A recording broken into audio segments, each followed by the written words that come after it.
High-rise নির্মাণে স্থগিতাদেশ বৃদ্ধি রাজ্যের। তারাতলার নির্মীয়মান গোডাউনের ছাদ ধসে একাধিক শ্রমিকের মৃত্যুর পর রাজ্য সরকার হাইরাইজ নির্মাণে কড়া অবস্থান নিয়েছে।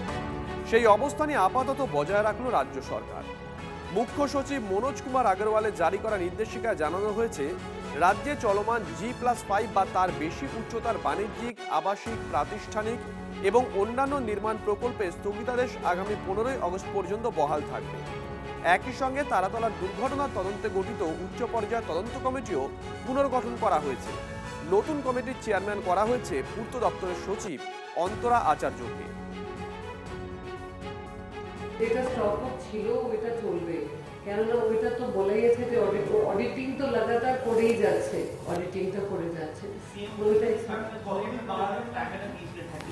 আমরা ওটা দেখছি যে আমাদের যতগুলো পেন্ডিং আছে সেটাকে দেখে আমরা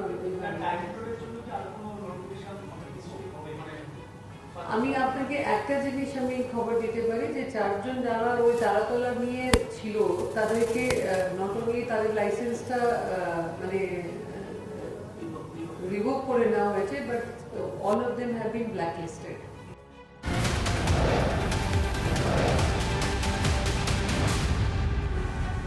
আর এরই মধ্যে যে খবর পাচ্ছি আমরা, 15টি পুরসভা এক্সিকিউটিভ অফিসার নিয়োগ। বারাসাত, দমদম, খড়দা, হাবড়া, চুচুড়া, কোন্নগর, বৈদ্যবাটি সহ 15টা পুরসভা এক্সিকিউটিভ অফিসার নিয়োগ করা হয়েছে। একাধিক পুর বোর্ডে ভাঙন, চেয়ারম্যান, জনপ্রতিনিধিদের পদত্যাগের জেরে অচলাবস্থা পুরসভাগুলোতে। অচলাবস্থা কাটাতে উদ্যোগী রাজ্য সরকার। সাধারণ মানুষ যাতে পুরো পরিষেবা থেকে বঞ্চিত না হন তার জন্য এক্সিকিউটিভ অফিসার নিয়োগ করল নবান্ন।